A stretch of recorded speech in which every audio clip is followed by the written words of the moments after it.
अपने ही चंचल मन को अपने ही बस में करके एकाग्रता, स्थिरता एवं स्वयं अपने आप में शांति का अनुभव करने के बाद स्वयं मैं कौन हूँ को जानने की दृष्टि से साधना करते करते आज 1294 दिन हो गया। तारीख 23 मई सन 2025, दिन शुक्रवार, प्रातः काल का समय।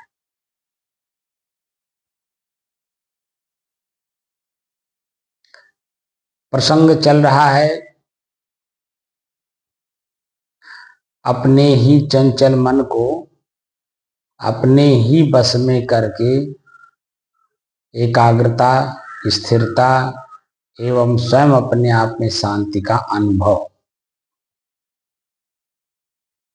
जो साधक मेरे साथ बहुत दिनों से जुड़े हुए हैं वह इस बात को समझ रहे होंगे। जब मन एकाग्र हो रहा है या एकाग्र हुआ है, उसी में स्थिर है और अपने आप में शांत भी है। प्रसंग चला उसके बाद स्वयं मैं कौन हूं। मन एकाग्र है, किसी एक काम में लगा हुआ है लगातार, उसी में स्थिर भी है और शांत चित्त होकर के उसमें कार्य कर रहा है। तो वह प्रसंग क्या है? स्वयं मैं कौन हूं। अब स्वयं मैं कौन हूं को पढ़ने के लिए किसी श्वास से ही पढ़िए अपने आप को।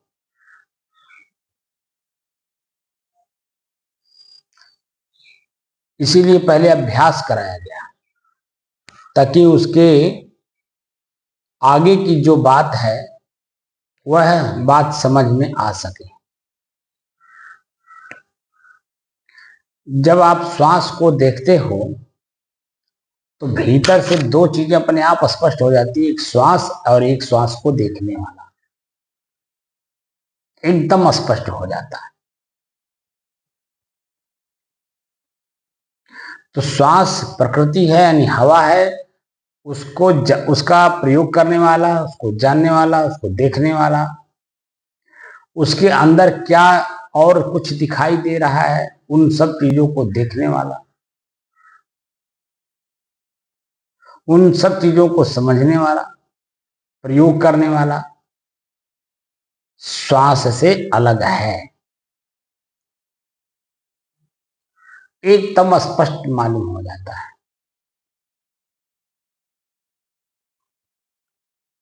जो हमारे पुराने वाले साधक हैं जो शुरू से लेकर अब तक कर रहे हैं, आपके साथ भले ना बैठ रहे हो लेकिन बगल के कक्ष में उन्हें मैंने स्पष्ट कर दिया है कि जब आप आगे न बढ़ पाइए तो जितना हो उतना तो कम से कम अभ्यास अपना करते रहिए। तो बगल के ही कमरे में वो बैठ करके अकेले अपना अभ्यास कर रहे हैं।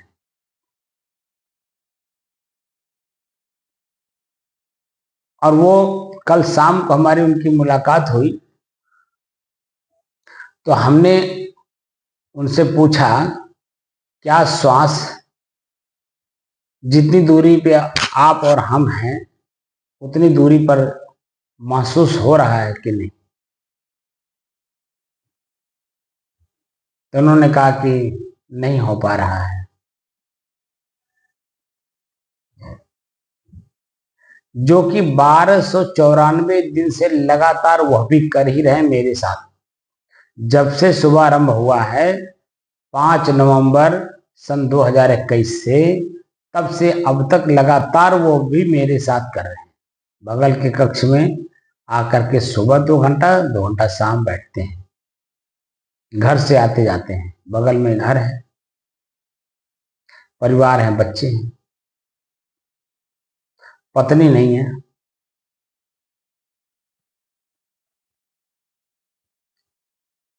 अब बताइए, लगातार करने से,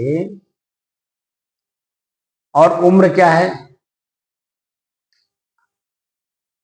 75 साल से ऊपर है। तो आप लोग जो साधक कार्य कर रहे हैं वो मन से करिए, और किसी भी काम को जब मन से किया जाता है तो एक काम आपकी जब तक सिद्ध ना हो जाए, उसका परिणाम ना देख लें, उसका फल प्राप्त ना कर लें, तब तक लगातार चलना होता है। बाकी सारी चीजें छूट जाती हैं। आपको दिल्ली जाना है, बंबई जाना है, कलकत्ता जाना है, या कहीं भी जाना है, एक लक्ष्य बन गया, जाना है। जब जाना है तो देखिए, लक्ष्य बना, उसके ऊपर काम किए कि क्या क्या और कुछ चाहिए। हमें यात्रा करना है तो यात्रा में क्या क्या की जरूरत है, वो सब कुछ आपने रख लिया, यात्रा पे चल दी। तो अन्य चीजें छूटेंगी कि नहीं छूटेंगी? घर भी छूटेगा, पत्नी छूटेगी, बच्चा छूटेगा, गांव गढ़ी के लोग छूटेंगे, आस पड़ोस के लोग छूटेंगे, मित्रगण छूटेंगे, सब लोग छूटेंगे कि नहीं छूटेंगे? आप अकेले सिर्फ चलेंगे। जब व्यवहार काल में सब कुछ छूटे बिना किसी एक लक्ष्य को आप प्राप्त नहीं कर सकते, यहां तो सबसे बड़ा लक्ष्य प्राप्त करना है कि ना रहेगा बांस, ना बजेगी बांसुरी। यानी कि न शरीर रहेगा और न मैं शरीर से उत्पन्न सुख दुख को भोगूंगा।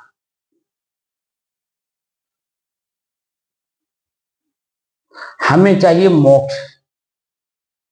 तो मोक्ष का तात्पर्य सभी लोग, जितने भी हमारे गुरु बनने वाले लोग हैं, वह अपने शिष्यों को सबको बताते हैं कि मोह का नाश करना ही मोक्ष है।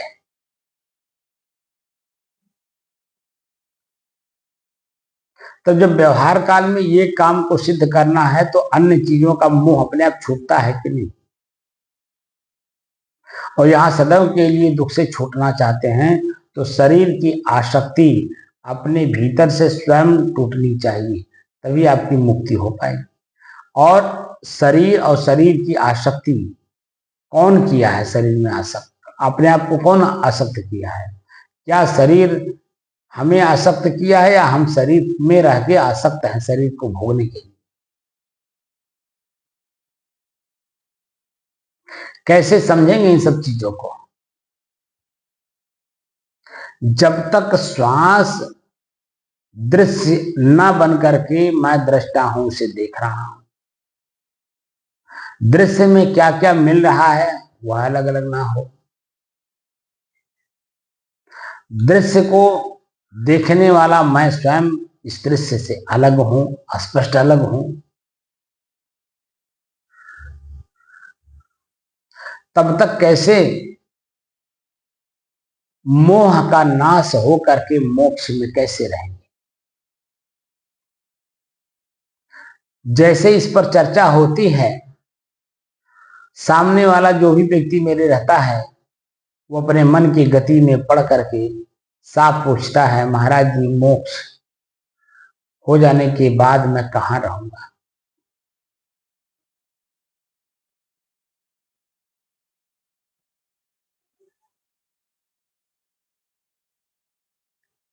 अरे भाई, पहले काम तो करो।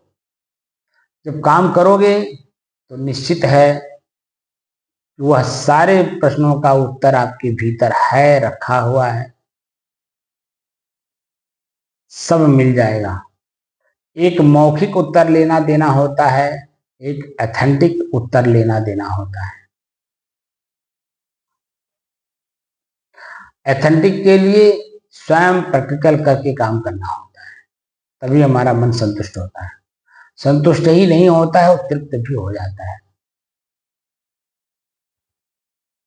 तृप्त और संतुष्ट का परिभाषा भी हमने बता दिया है।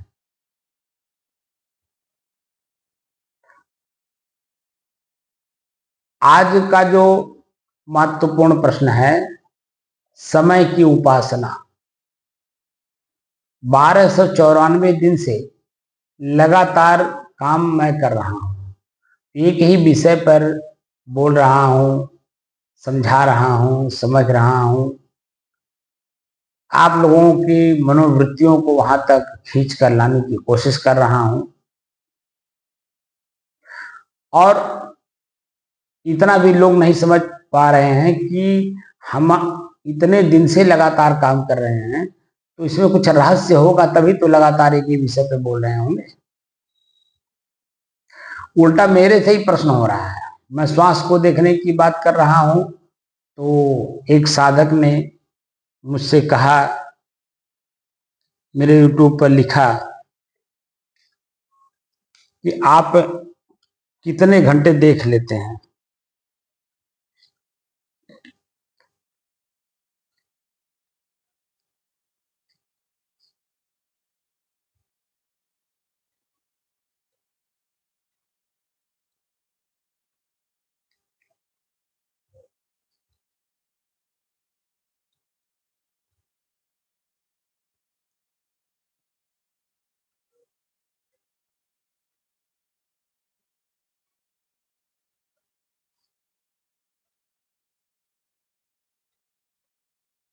चंद्रभान जी हैं, चंद्रभान सहारे जी, इन्होंने मेरे से प्रश्न पूछा है, एक दिन में कितने घंटे देखते हैं आप महाराज जी।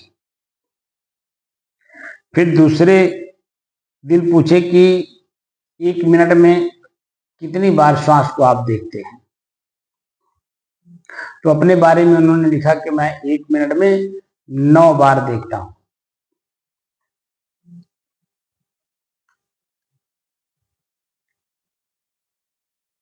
मुझसे प्रश्न कर रहे हैं, भाई एक मिनट में आपने 9 बार देख लिया, क्या यह महसूस हुआ कि श्वास अलग है और मैं इसको देखने वाला अलग हूं?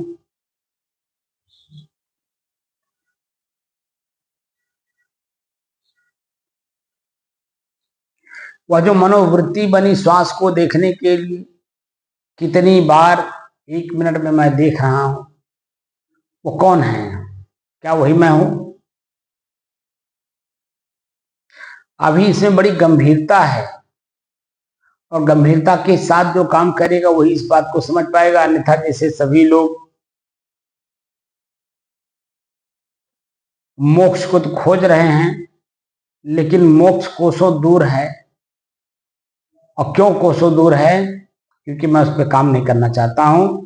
सिर्फ किसी के द्वारा शक्तिपात कर देने से मेरा मोक्ष हो जाए, मैं मोक्ष में जाके बैठ जाऊं, वहां के जो स्वर्ग की व्याख्या की हुई है शास्त्रों में, वह सारी स्वर्ग की सुख संपत्तियां मैं वहां जाके बैठ के भोगूं।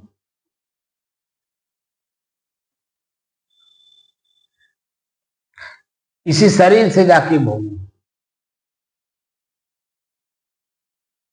तो जब सुख भोगोगे तो उसका जो परिणाम आएगा दुख, वो कौन भोगेगा? और जो दुख भोगेगा उसका परिणाम जब आएगा तो सुख का वो कौन भोगेगा? और दोनों को प्रयोग करने वाला, देखने वाला, जानने वाला समय समय से वो कौन है? क्या वो अपने आप में जानता है कि मैं मोक्ष हूं? क्या मैं श्वास हूं? क्या वो जानता अपने आप को?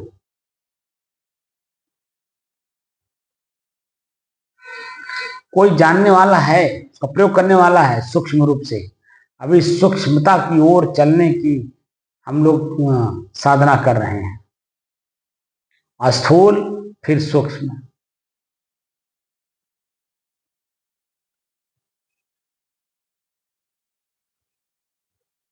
श्वास एक मिनट में कितनी बार निकला और भीतर गया, ये महत्वपूर्ण नहीं है। महत्वपूर्ण है श्वास मेरे से अलग कितनी दूरी पर महसूस हुआ। दृष्टा दृश्य का अभ्यास चल रहा है। श्वास दृश्य है, मैं इसका दृष्टा।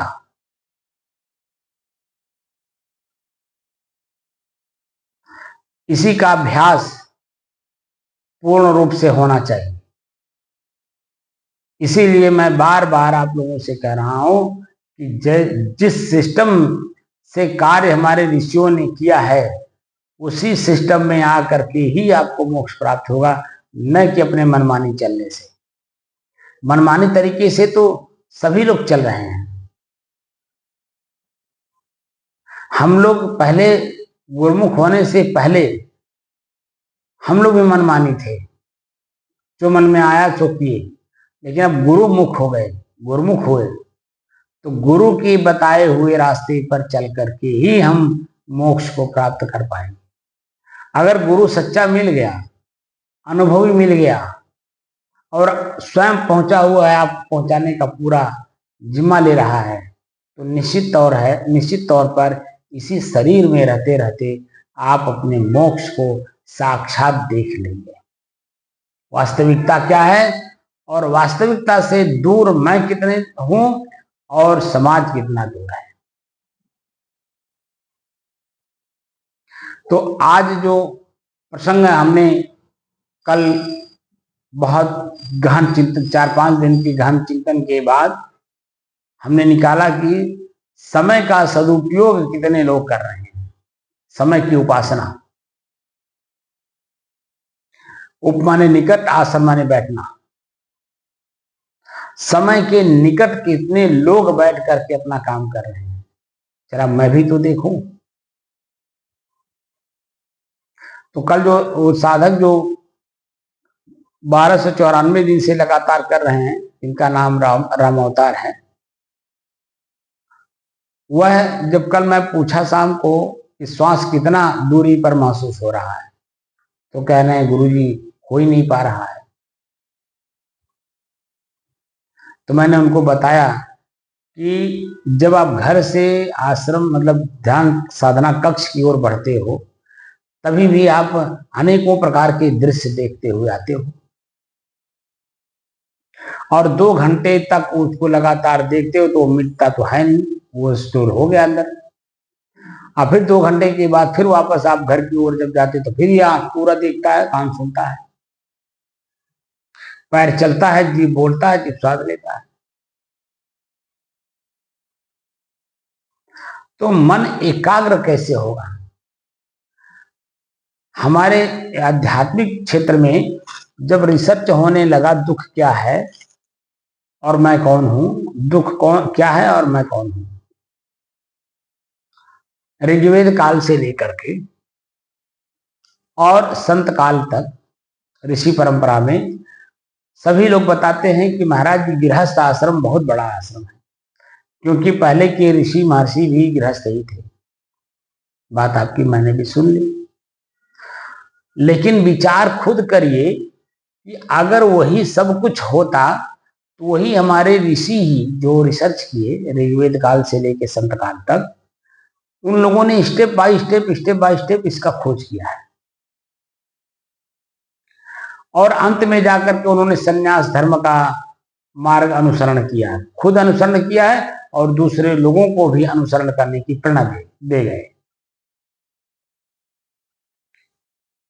हम जहां हैं अगर वहीं रह करके हम अपने मोक्ष को देख पाते, जान पाते, समझ पाते, उसमें स्थित हो पाते, तो संन्यास मार्ग में आने की कोई जरूरत नहीं थी।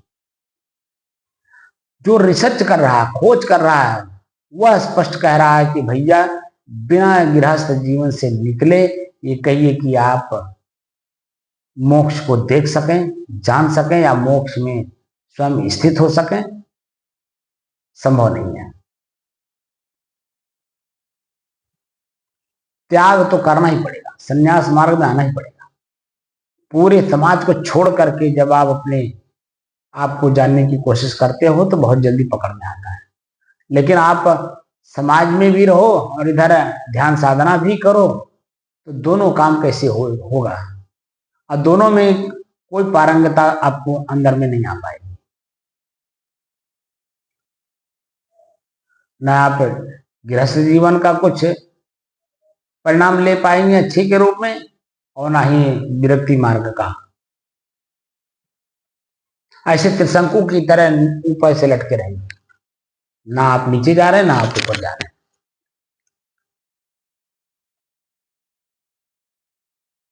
इसलिए समय का उपासना करना बहुत जरूरी है।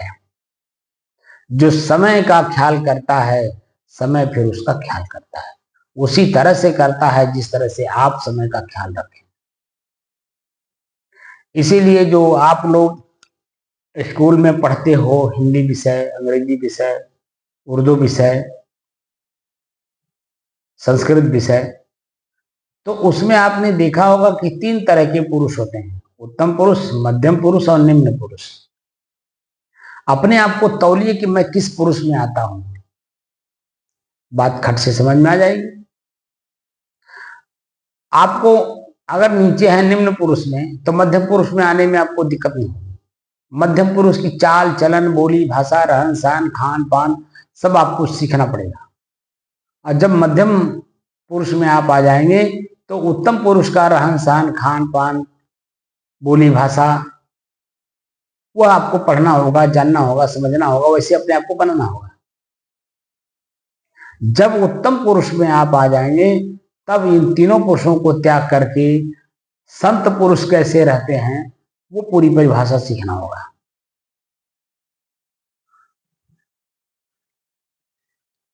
अभी आप जहां हैं, आप निम्न पुरुष हैं कि मध्यम पुरुष हैं कि उत्तम पुरुष हैं, आप खुद ही नहीं पढ़ पा रहे हो। निम्न पुरुष की परिभाषा क्या है? उसी को बोलते हैं राक्षस है। राम मतलब रॉ मटेरियल, अंग्रेजी में रॉ मटेरियल, जो मन में आया सो करते जाना, राक्षस है।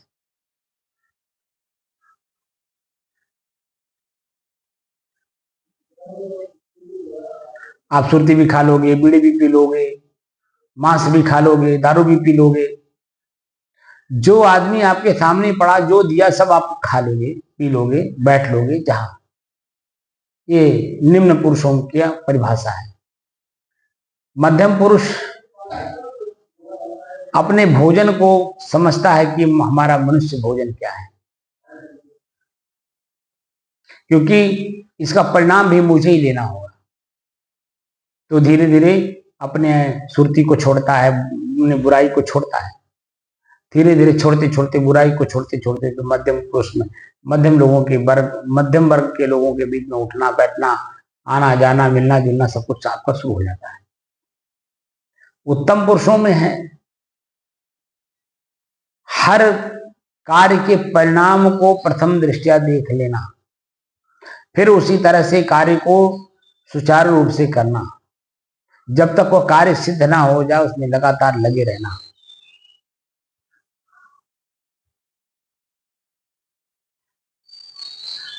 ये उत्तम पुरुषों का है, व्यवहार काल। आप लोग पढ़ते भी हो, उत्तम पुरुष, मध्यम पुरुष, निम्न पुरुष।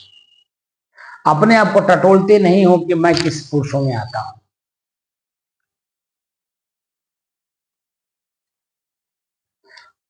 समय की उपासना करिए, समय के साथ सब कुछ बदलता रहता है और वह आपके ही बदलने से सब कुछ बदलता है।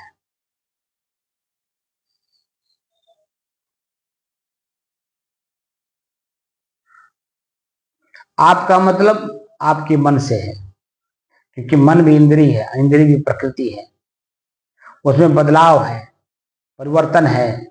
वो परिवर्तन आप अपने आप को जानते हो, देखते हो और उसे मान लेते हो। इसीलिए परिवर्तन जैसा भी हो रहा है उसी में मिल करके आप दुख सुख भोगते रहते हो। जो कि आप स्थिर हो, शुद्ध हो, शांत हो, एकरस हो, आप में कोई परिवर्तन है ही नहीं। लेकिन अपने तक पहुंचने के लिए जो बाह्य चीजें हम अपने आप में मिला लिए हैं उनको निकाल देना होगा, अपने आप से बाहर कर देना होगा। तो जैसे जैसे ये लोग बाहर होंगे एक एक करके, वैसे मैं जैसा हूं शेष रह जाऊंगा। जैसे खेत है, खेत तो खेत ही है, वो तो ऑलरेडी मिट्टी ही है, लेकिन उसी मिट्टी में दूब से लेकर के और पेड़ तक सब कुछ जमा हुआ है। जब तक आप एक एक करके उसमें खाली नहीं करोगे वो खेत भर ही नहीं सकता।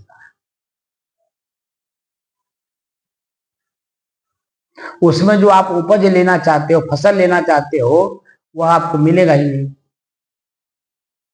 क्योंकि आपने खेत को खेत बनाया नहीं। परती पड़ा हुआ है, धूप जामा हुआ है, रण आकाशा, पेड़ पौधे नाना प्रकार के उसी में उगे हुए हैं। अब जब खेत को खेत बनाने में आपको मेहनत लगेगा, यहां तो चित्त रूपी खेत को जो मलिनता है उसको साफ करना है। कल मैंने बताया था परसों कि कपड़ा और दाग, मैल, कपड़ा तो जैसा है वैसा ही है, मैल उसमें लग गया, दाग उसमें लग गया है, अलग से आरोपित हो गया, और आरोपित हुआ चीज बाहर हो सकता है। कपड़ा तो कपड़ा है, स्वच्छ है, निर्मल है, देखने में सुंदर है, लेकिन मैल लग गया है, उसकी सुंदरता को गायब कर दिया। उसी मैल को निकाल दीजिए, बस उसकी सुंदरता अपने आप में आ जाएगी। ऐसे ही चित्त रूपी कपड़े में विकार रूपी मैल लग गए हैं, वासना। अब उसी को खाली निकाल दीजिए, जो जैसा है वैसे ही रह जाएगा।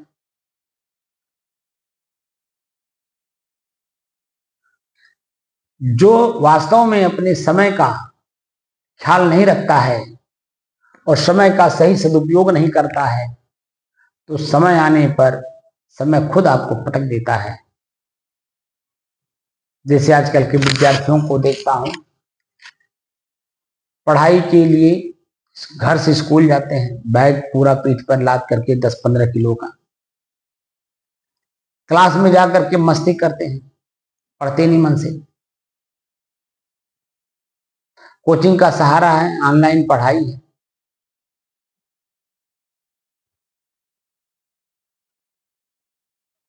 लेकिन जब परीक्षा देने जाते हैं तब आप देखिए उनको, हनुमान जी को मनाते हैं, शंकर जी को मनाते हैं, मुसलमान है तो अल्लाह को मनाते हैं, ईसाई है तो ईसा मसीह को मनाते हैं,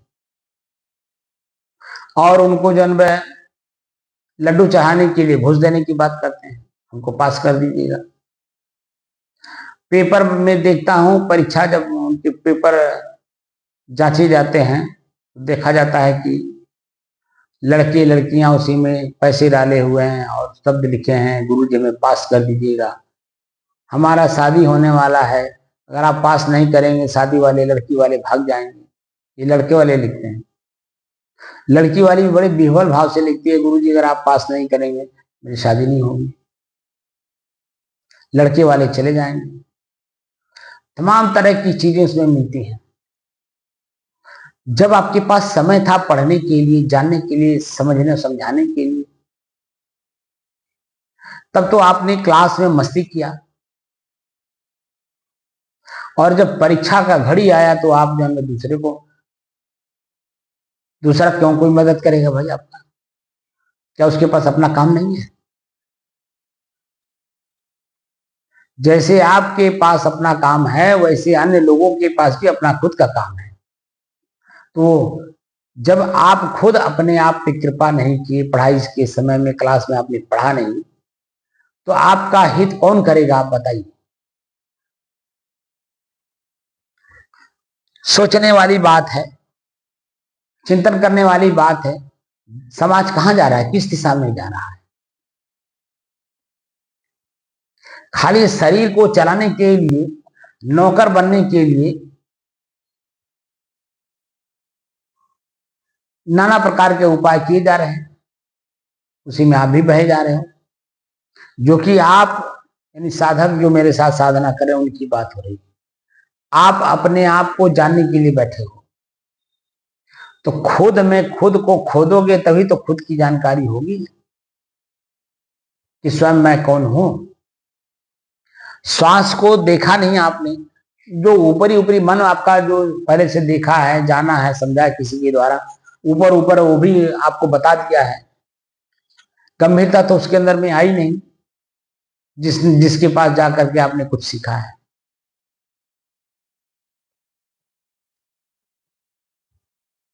ये हम साधना कबीर की करा रहे हैं, कभी संतों सहज समाधि भाई। सहज में समाधि कैसे लगे? या संतों सहज ध्यान रहो, सहज ध्यान रहो, गुरु के वचन समय बीजक का वाक्य है। काहरा प्रकरण में प्रथम ही है, सहज ध्यान रहो, सहज ध्यान रहो। सहज में ध्यान कैसे लगेगा? सहज का मतलब स्वाभाविक होता है, सहज होता है, सरल होता है, कोई कठिनाई उसमें ना हो और ध्यान लग जाए। तो ध्यान के बारे में पढ़ना होगा कि ध्यान वास्तव में क्या है। तो महर्षि पतंजलि को पढ़ना होगा ध्यान, क्योंकि उन्होंने ही इसमें ला करके अध्यात्म में जोड़ा है। तो उन्होंने लिखा है कि ध्यानम निर्विषय मन है, मन का निर्विषय हो जाना ही ध्यान है। सतर्क रहिए, आंख देख करके, आंख से देख करके क्या चीज हमारे मन में उत्पन्न हो रहा है। जब पहले श्वास को अलग करोगे तो हर चीज पढ़ने में आसानी होगी। तो श्वास जो मेरा मुख्य चीज है, शरीर को और मेरे से जो जोड़ने वाला काम करता है, ये श्वास ही करता है। श्वास कितना महत्वपूर्ण है, ऋषियों को जब पढ़ते हो और जब खुद अनुभव करते हो तब समझ में आता है कि ऋषि कितने ऊंचे दर्जे की बात हम लोगों को सदग्रंथों के माध्यम से दे करके गए हैं। हम खुद पढ़ते तो जरूर हैं, लेकिन प्रैक्टिकल नहीं करते, अभ्यास नहीं करते उस तरह का, और अभ्यास कराने वाला नहीं मिलता उस तरह से। अगर मेरे जैसा कोई है भी जो आपको कराए अभ्यास, तो मैं देख रहा हूं 5 नवंबर 2021 से जब मैंने शुरू किया था, तो यही हाल हमारा भरा हुआ था। लोगों के अंदर में जिज्ञासा थी, क्या सिखाएंगे, क्या पढ़ाएंगे, क्या बताएंगे। और जब मैं एक लेवल पर अपने चलना शुरू किया, खाली श्वास को देखिए, कई बातें बताए, धीरे धीरे लोगों ने हमसे कहा कि थोड़ा प्राणायाम करा दीजिए, थोड़ा आसन करा दीजिए, थोड़ा क्रिया करा दीजिए, थोड़ा कुछ और नई चीजें बताइए।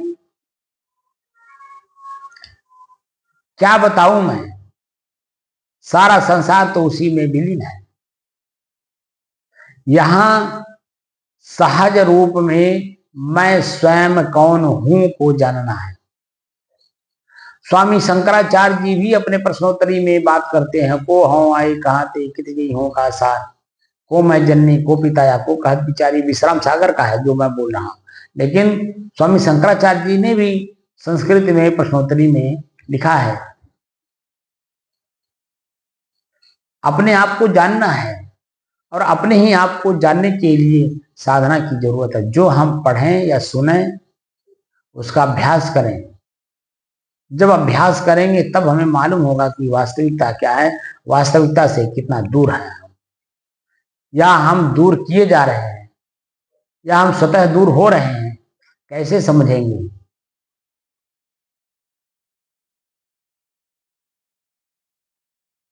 जो पढ़ने वाला बच्चा होता है ना, लगन से पढ़ता है, वही समझ पाता है कि मास्टर हमें सही पढ़ा रहा है या हम स्वयं सही पढ़ रहे हैं।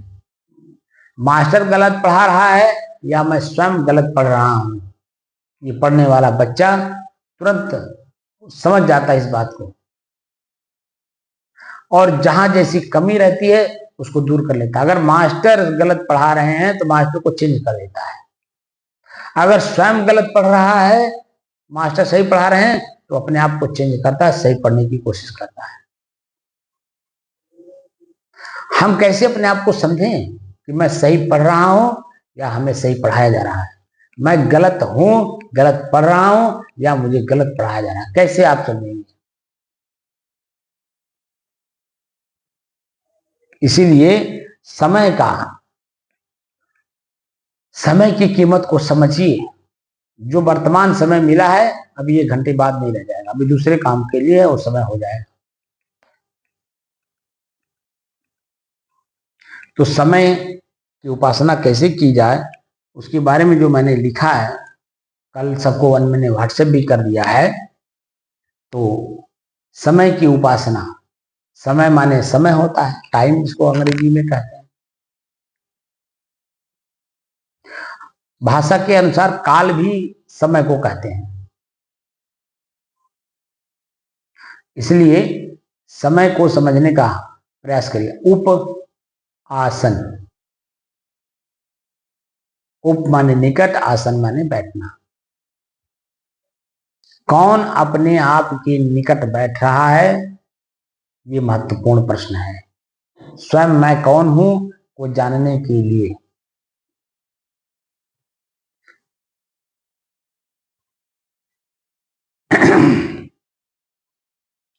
सृष्टि के उपादान कारण भले ही पंचतत्व हो, सृष्टि जो चल रही है, इस सृष्टि का उपादान कारण भले ही पंचतत्व हो, पिंड से लेकर ब्रह्मांड तक जो कुछ भी आप देखते हैं, सुनते हैं, महसूस करते हैं, सब कुछ प्रकृति है। महसूस करता भी प्रकृति ही है, क्योंकि महसूस करता से भी आप अलग हो, क्योंकि महसूस करता मन होता है, मन इंद्रिय है, प्रकृति है। सृष्टि के उपादान कारण भले ही पंचतत्व हो, पर मूल कारण समय है। समय से ही बाल मेरा पका, प्रकृति के नियमानुसार समय से 53 साल की अवस्था होने पर ये मेरा बाल पक रहा है। बहुत लोगों को मैं देखता हूं समय के पहले ही 35 साल 40 साल पर ही बाल पक जाते हैं, 50 साल तक जाते जाते पूरा बाल पक जाता है। इसका कारण है समय है। सृष्टि के उपादान कारण भले ही पंचतत्व हो, परंतु मूल कारण समय है। अविनाशी और व्यापक होने से यह चराचर जगत उसी में व्याप्त है। वही साक्षी और दृष्टा है। आपने महाभारत देखा होगा, गोल सा चक्र घूमता है और कहता है मैं समय हूं, मैं सबको देख रहा हूं, मुझे कोई नहीं देख पा रहा है। ये महाभारत का जो सीरियल चलता है ना, उसमें जो चक्र चलता है उसमें ये बोलता है। अब आप बताइए, इतनी बड़ी बात वह कह रहा है और हमारे समझ में नहीं आ रहा। सुन लिए, आंख से देख लिए, चक्र चल रहा है पूरे ब्रह्मांड में, वो बनाता है और उसी में चक्र चलता रहता है, उसी को कहता है मैं समय हूं।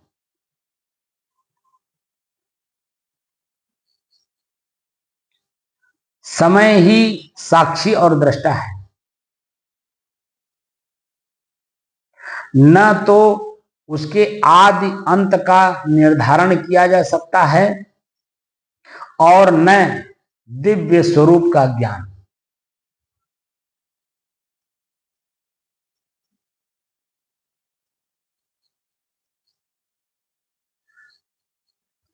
निर्गुण वही मतलब समय साक्षी और दृष्टा है।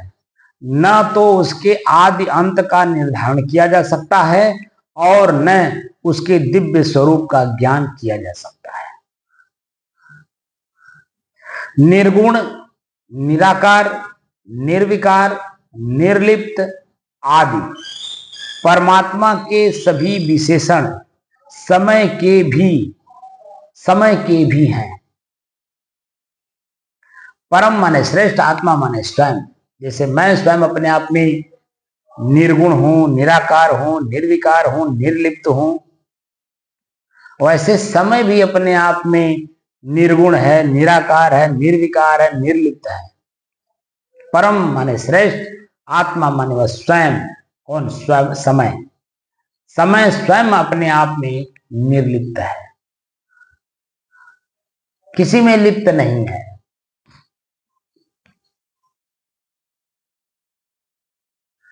हम मान लिए हैं कि गृहस्थी किए बिना चलेगा नहीं। अरे जो लोग गृहस्थी नहीं कर रहे हैं उनका नहीं चलना है।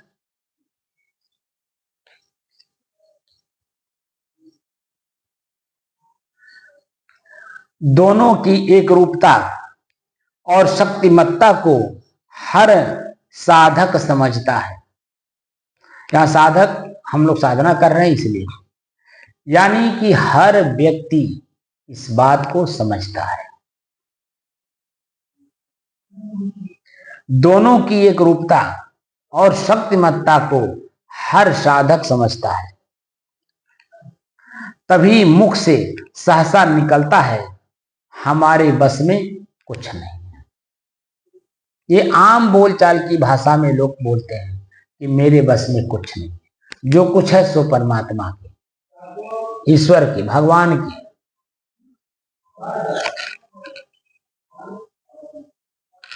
कोई कोई जो जानकार हैं वो कह भी देते हैं भाई मेरे बस में नहीं है, समय जो करवा रहा है वो मैं कर रहा हूं, समय से ही सब कुछ होना है। हम बिया डाल करके आए खेत में, अब वो समय ही बताएगा कि फसल कब होगा। फसल तक हमारा कर्तव्य है कि उसका देख रेख हम करें, उसका जो आवश्यकता है उसको हम पूरा करते रहें, ताकि समय से वह खेत मुझे अच्छी फसल दे सके।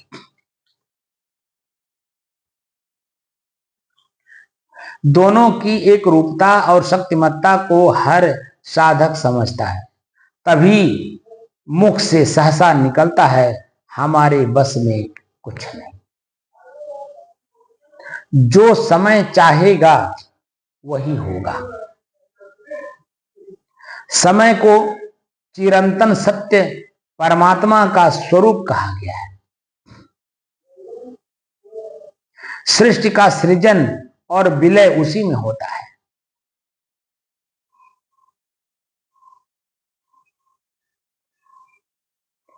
इसीलिए उसे महाकाल की संज्ञा दी जाती है। समय को महाकाल, काल माने समय, महाकाल। और वह महाकाल क्या है? आपकी अंतिम घड़ी, जिस दिन इस शरीर को आप छोड़ेंगे उस दिन अंतिम महाकाल होता है। उसी में हमें ज्ञान होता है कि मैं अपने पूरे जीवन में किया क्या। तब भीतर से पश्चाताप होता है कि मैंने कुछ नहीं किया, जो कुछ किया वो समय ने करवा दिया, मैंने नहीं किया, पश्चाताप होता है। सृष्टि का सृजन और विलय उसी में होता है। किसमें? समय में।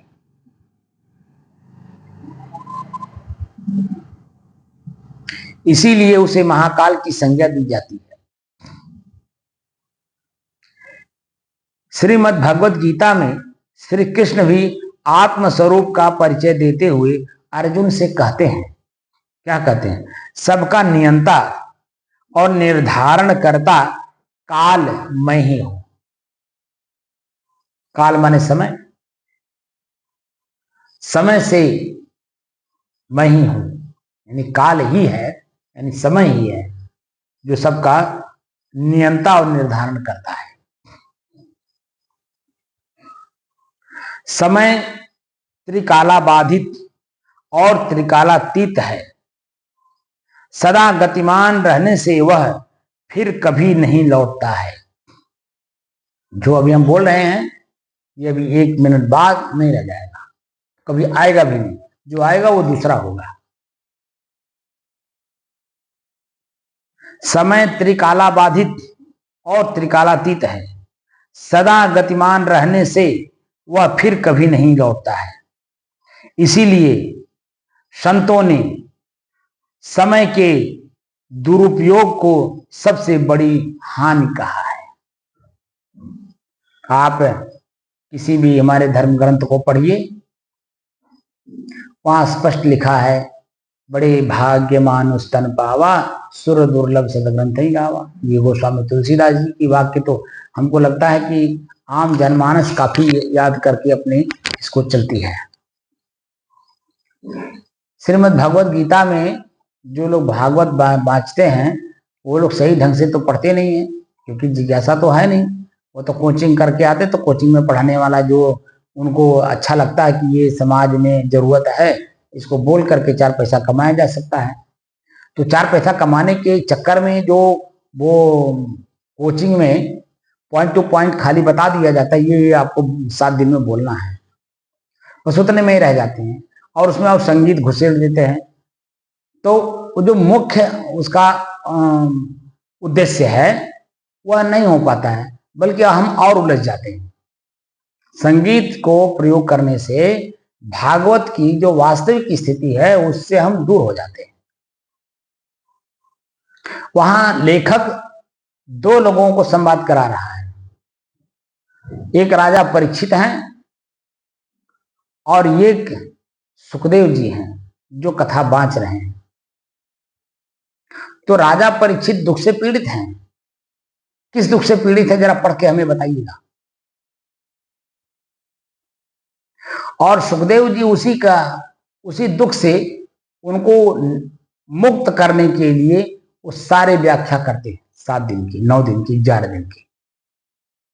इतनी मोटी मोटी किताबें, 2 किताबें होती हैं मोटी मोटी, 7 दिन में बांचना होता है। आप बता दीजिए कैसे 7 दिन में बांच देंगे। बस खाली वो कोचिंग में पॉइंट टू पॉइंट उनको नोट करा दिया जाता है, यहाँ बोलना है, ऐसे से बोलना है, इसी तरह से बोलना है। लोगों आपका उसके कोई मतलब नहीं है, सामने वाला उसी से प्रभावित होगा तभी आपको 4 पैसा देगा। आप रुपया इतना सारा बटोर करके लेके आओ।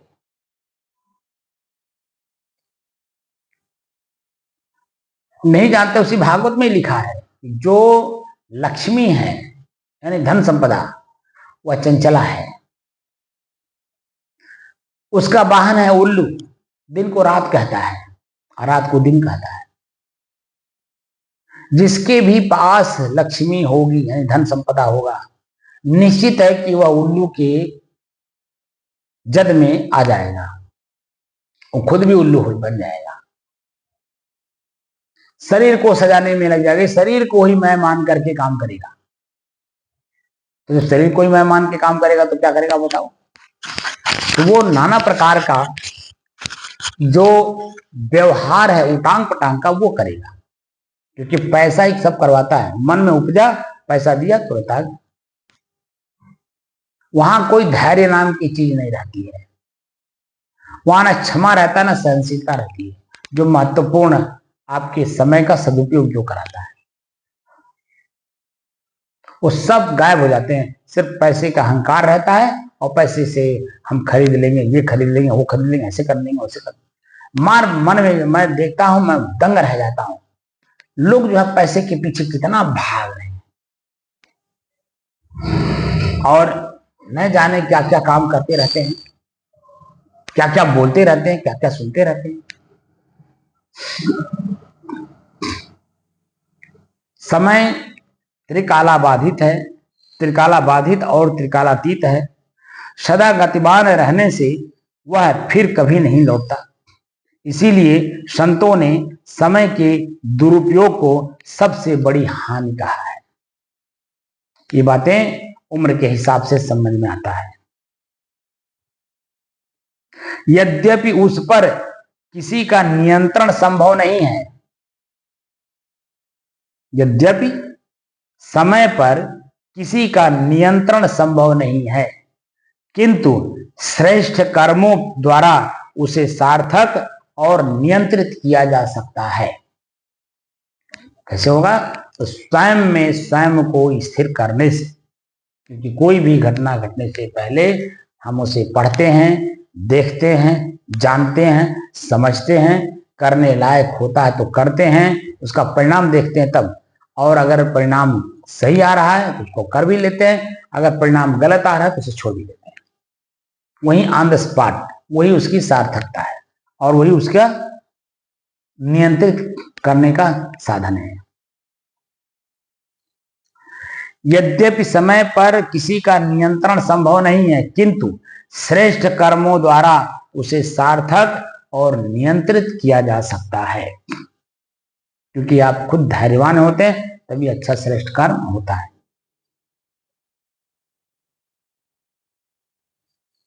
जब दरबार में आए याचक को अभिमान बस कल आने का आदेश देकर धर्मराज युधिष्ठिर ने समय की इस विलक्षणता को विस्मृत कर दिया, तब भीम ने उन्हें इसका एहसास कराया था।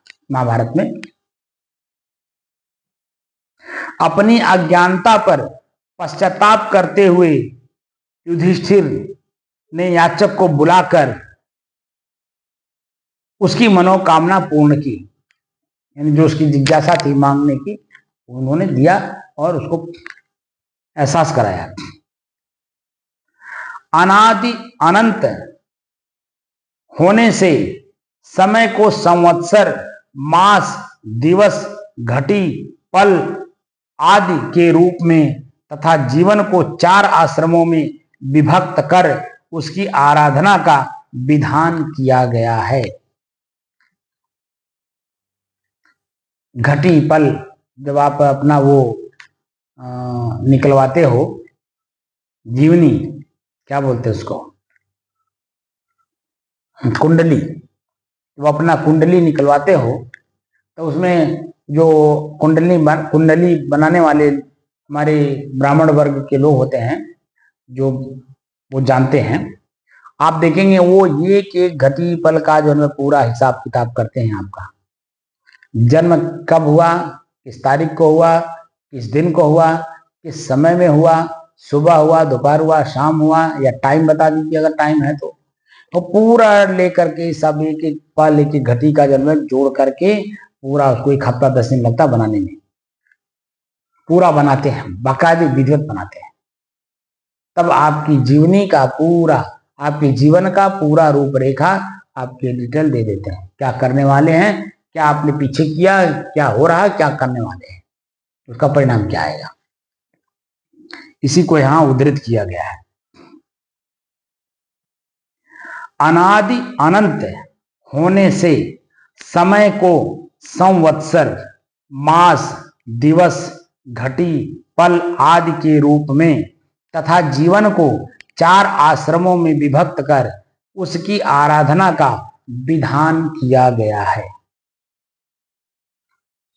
प्रथम में विद्यार्जन, द्वितीय में धर्म पूर्ण धनार्जन, तृतीय एवं चतुर्थ में सांसारिक प्रपंचों से विरक्ति उसकी साधना के प्रमुख आयाम हैं। अतः सत्कर्मों की आहुति देकर की गई समय की उपासना परमात्मा की सच्ची उपासना है। परमात्मा शब्द का व्याख्या तो मैंने बताया है ना, परम माने श्रेष्ठ, आत्मा माने स्वयं। स्वयं में हम जब अच्छे कार्य करते हैं तो चित्त प्रसन्न होता है, और प्रसन्नता हम खुद महसूस करते हैं, अपने को हल्का महसूस करते हैं। मोटी मोटी स्थिति को हम जब देखते हैं तो अपने आप को हल्का महसूस करते हैं कि हमसे कोई गलती नहीं हुई है। चित्त प्रसन्न होता है और आपके कर्मों का दूसरा लाभ उठाता है, वो खुश होता है, वाह भाई वाह, आपने बड़ा अच्छा काम किया। ये जो सामने वाला आपको कह रहा है कि भैया बड़ा अच्छा काम आपने किया, यही आपका सबसे बड़ा लाभ होता है। क्योंकि सामने वाला आपको गाली नहीं दे रहा है, आपको अपमान नहीं कर रहा है, आपके साथ दुर्व्यवहार नहीं कर रहा है, आपके साथ हाथापाई नहीं कर रहा है, आपके पास आकर के आपके ही कर्मों का अच्छा वर्णन कर रहा है। तो आप जब जो जैसा कर्म आप करते हो उसका जो परिणाम आपके सामने आता है तो आपका मन भारी भी लगता है, दुखी भी होता है, पीड़ित भी होता है, पश्चाताप में भी डूबता है। और जब अच्छे काम करके लोग आपकी प्रशंसा करते हैं तो अपने को हल्कापन महसूस भी होता है। तो कौन, दोनों स्थितियों को कौन जान रहा है, बारीकी से पढ़िएगा। अतः सब कर्मों की आहुति देकर की गई समय की उपासना परमात्मा की सच्ची उपासना है, और संकल्प सिद्धि का मंत्र भी है। जो आपने संकल्प लिया है, ये स्वरूप स्थिति, हम लोगों का जो संकल्प है यानी लक्ष्य, वह है स्वरूप स्थिति, स्व में स्व को स्थित करना। तो स्व को स्व में स्थित कैसे करेंगे जब ढंग से काम नहीं करेंगे। अब यही है, कल मैंने उनसे पूछा शाम को कि श्वास आपसे कितना अलग महसूस हो रहा है, तो कह रहे हैं हो ही नहीं रहा, हमसे अलग हम आप परख ही नहीं पा रहे हैं। तो क्या समय का आपने सदुपयोग किया? 2 घंटा आकर के बैठते हो, 5-7 मिनट आप श्वास को देखते होंगे, बाद में पूर्व के जो कर्मों के संस्कार मस्तिष्क में भरे पड़े हैं, जिसको स्टोर रूम कहते हैं, वो ख्याल आने लगते हैं। तो जो ढंग का काम करने बैठे हो वो कहां हो पा रहा है, वो तो स्मृतियों में, ख्यालों में आप उड़े जा रहे हैं, उड़े जा रहे हैं। एक ख्याल अभी मिटा नहीं, भूला नहीं, दूसरा ख्याल चालू हो गया, दूसरा ख्याल अभी मिटा नहीं, भूला नहीं, तीसरा ख्याल आ गया। आप उसी ख्यालों में आप डूबते चले जा रहे हैं। इसीलिए समय रहते रहते जो जिस विषय को चॉइस करता है, उस विषय को पढ़ने के लिए हमें जो समय मिला है, हम उस समय का सदुपयोग करें।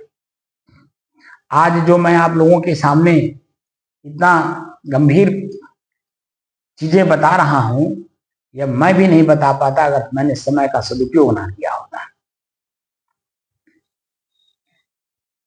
एक समय था जब मैं संत के रूप में आया, साधक के रूप में, संत के रूप में नहीं, साधक के रूप में, साधु जब बना, तो संसार का हमें ज्ञान करना ही नहीं था, संसार का कोई वस्तु हमें चाहिए ही नहीं था। इसलिए जो हमारे गुरु जी ने, हम जब गुरुमुख हो गए, गुरु कर लिए और अपने स्वरूप को जानने के लिए उत्सुक हुए, उनके सानिध्य में आए, जो स्वरूप को जानते थे, उनके बताए हुए रास्ते पे चल करके मैंने काम किया है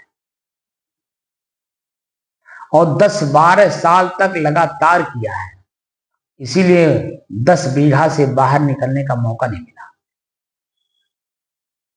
10 बीघे का मतलब होता है जैसे उस समय में शौचालय आदि जो है था नहीं, खेतों में जाना पड़ता था, क्योंकि मैं एकदम बिल्कुल गांव गिराव में रहता था, गांव गिराव से दूर जंगल में बगीचा था। एक यादव जी थे काश्तकार यानी किसान, 20 बीघे का उनका प्लाट था। उसी 20 बीघे में 5-7 बीघे का उनके पास बगीचा था। उसी बगीचे में हम लोग रह करके साधना करते थे, गांव से दूर।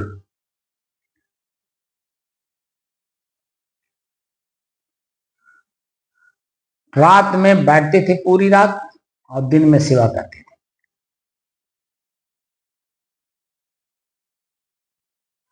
शाम के समय बैठ करके आपस में विचार विमर्श होता था कि हम साधु क्यों बन रहे हैं, हाँ, साधु बनने का क्या क्या कार्य करना पड़ता है कि मैं साधु कहलाऊं। वो सभी कार्य धीरे धीरे धीरे धीरे गुरु जी ने सिखाया, पढ़ाया, जनाया, अभ्यास कराया।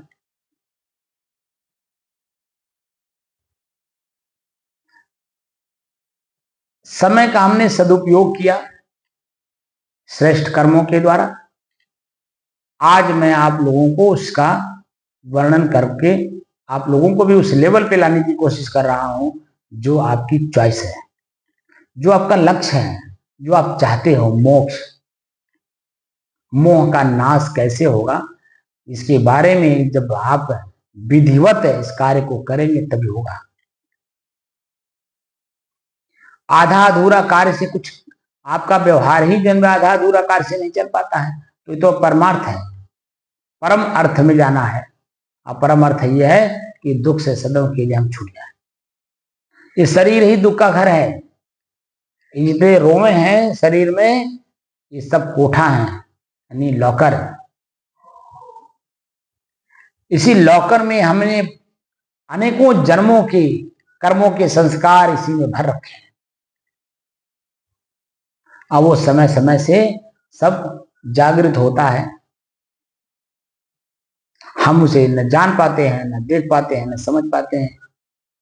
क्योंकि जब हम इसी जन्म के, आज अभी हमने सुबह 3:30 बजे मैं जब जगा, तो 3:30 बजे से लेकर के अब तक मैंने क्या सोचा, क्या बोला, क्या लिखा, कुछ याद नहीं है। तो बता दीजिए कि कल मैंने दिन भर में क्या सोचा, क्या बोला, क्या किया, कहाँ याद रहेगा। इसी तरह से इस जन्म का जब याद नहीं है तो पिछले जन्म का कैसे याद रहेगा, आप बताइए। क्योंकि नया नया चीजें आंख देखता है, नया नया कान सुनता है, नया नया जीभ स्वाद लेता है, पैर नए नए जगहों पे चल करके जाने की प्रेरणा लेता रहता है, हाथ नया नया कुछ करता रहता है। पुराने किसी भी चीज को वो देखना नहीं चाहता है। मन, इंद्रियां, हाथ, पैर, आंख, नाक, कुछ भी जो वर्तमान में कर रहा है उसके पहले के कर्मों को पढ़ना नहीं चाहता, न जानना चाहता, न समझना चाहता है।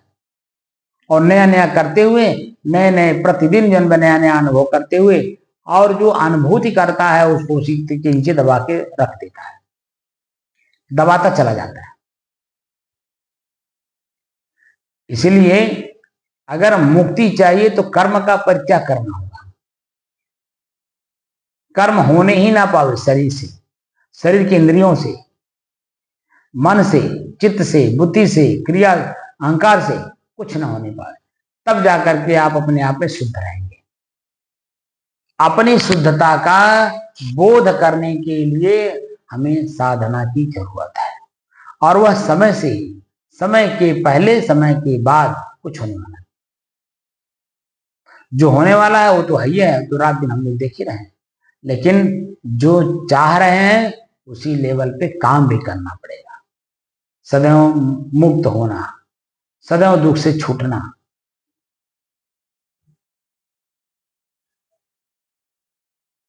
और मैं जैसा हूं उसी में स्थित हो जाऊं सदैव के लिए, तो शरीर न शरीर रहेगा, ना शरीर से उत्पन्न होने वाले सुख दुख मुझे महसूस होंगे।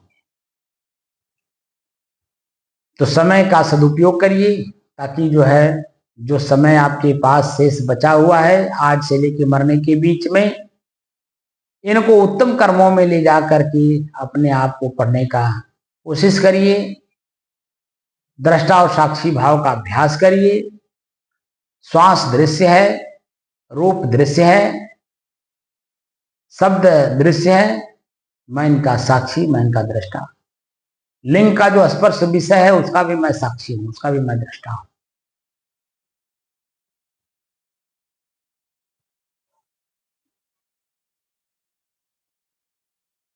समय का सदुपयोग करिए, ताकि समय से स्वरूप ज्ञान हो सके, और स्वरूप ज्ञान होने पर स्वरूप स्थिति में जो अभ्यास करने वाली स्थितियां हैं उसमें अभ्यास करिए, और अभ्यास करते हुए स्व को स्व में स्थित कर ले जाइए। और इसके लिए गीता में 16वें अध्याय के चौथा जो श्लोक है उसको मैं यहाँ उद्धृत कर दे रहा हूँ। उसका अभ्यास लगातार कैसे महापुरुष बोले हैं, कैसे करना हो, संस्कृत में था, संस्कृत में है, और हम लोग संस्कृत जानते नहीं, इसीलिए हमारे पूर्वज भी संस्कृत नहीं जान पाए, इसीलिए जो वास्तविक स्थिति उत्तम पुरुषों के लिए बताई गई थी वह हम नहीं कर पाए और न कर पा रहे हैं, जिसके कारण हम दुखी के दुखी बने रह जा रहे हैं। चौथा श्लोक है, निर्माण मोहा जित संग दोषा अध्यात्म नित्या विनिवृत्ति कामा। ये जो लाइन है स्पष्ट कह रहा है, निर्माण मोहा, निर्माण होकर के रहिए, मोह से दूर होइए। जित संग दोषा, जिस संग में जाने से वासना जागृत हो उसका परित्याग करिए, उसको जीतिए, उसको अपने बस में करिए। जित संग दोषा अध्यात्म नित्या, जो अध्यात्म के अभ्यास करने वाली चीजें हैं उस पर नित्य प्रतिदिन सत्संग करिए, यानी स्वयं को स्वयं में स्थित करने वाली जो भाषा परिभाषा या क्रिया है उसको पूरा लागू करिए। अध्यात्म नित्या विनिवृत्ति कामा, विशेष रूप से विनिवृत्ति कामा, जो काम वासना है उसका स्मरण, ख्याल, भाषा परिभाषा, जो कुछ भी हमने अंदर में बैठा रखा है वह होने ना पाए। तो धीरे धीरे धीरे धीरे जो पहले का है वह निकलता चला जाएगा, और आप जैसे हो वैसे बन करके रह जाएंगे।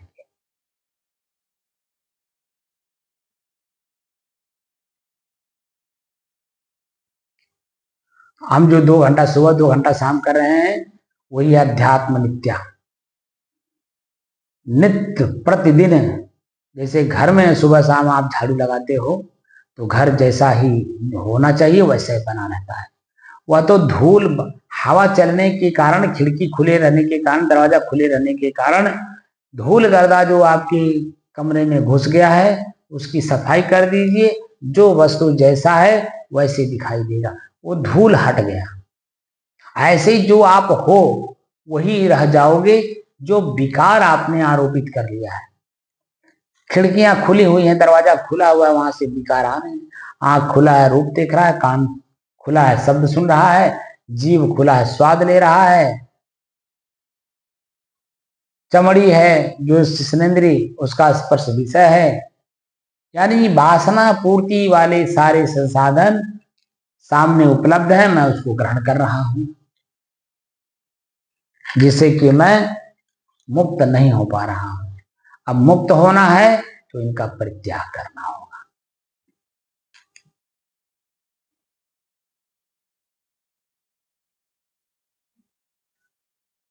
और परित्याग करने के लिए परित्याग किए हुए संतों के सानिध्य में जाकर के अभ्यास करेंगे, जो स्वरूप स्थिति में निमग्न है।